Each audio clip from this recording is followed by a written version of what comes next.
આંખોને સ્વસ્થ રાખવા માટે સૌથી પહેલા તમારે કરવાનું છે કે ત્રિફલા ઘીનું સેવન રોજે 1 ચમચી સવારમાં ભૂખ્યા પેટે તમે ત્રિફલા ઘીનું સેવન કરી શકો છો. નંબર 2, તમે હેર વોશ જે કરો છો બરાબર, એટલે માથું તમે જે ધોવો છો એ ગરમ પાણીથી નથી ધોવાનું, એટલે ખાસ કરીને આંખ અને માથું ગરમ પાણીથી તમારે ધોવું નહીં. નંબર 3, કે તમે છે ને ત્રિફળા પાવડરનું સેવન કરી શકો છો, એટલે ત્રિફળા પાવડર ડેઈલી તમે 1 ચમચી કન્ઝ્યુમ કરો ને તો એ પણ આંખો માટે ખૂબ ફાયદાકારક છે. જે લોકોની આંખના નંબર રહેતા હોય છે, કન્ટિન્યુ વિઝનની પ્રોબ્લેમ થતી હોય છે, કોમ્પ્યુટર પર બેસીને કામ કરવું પડતું હોય છે, તેમના માટે ફાયદાકારક છે.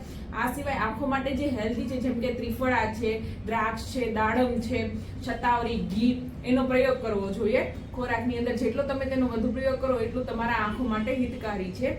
આ સિવાય તમે છે ને નસ્ય લો, જે ગાયના ઘીનું મેં નસ્ય જણાવ્યું તો એ પ્રમાણે રોજે સવારમાં 2 ટીપા બંને નાકમાં નસ્ય લેવામાં આવે તો એ પણ આંખો માટે ખૂબ ફાયદાકારક છે. અને આ સિવાય તમારે રેગ્યુલરી આઈ વોશ કરવાની છે, જે ત્રિફળા પાવડર છે તેના વડે, એનાથી તમે આઈ વોશ કરો તો એ ખૂબ જ ફાયદાકારક છે. આ ઉપરાંત તમારા જે પગ છે, ફૂટ છે, એમાં તમારે છે ને જે તલનું તેલ છે એના વડે મસાજ કરવાની છે, જે પગના તળિયા છે, એટલે ડેઈલી તમે 5-1 મિનિટ મસાજ કરો ને તો એ પણ આંખો માટે ખૂબ હેલ્ધી છે અને તમારું જે આંખોનું વિઝન છે એ સુધરે છે.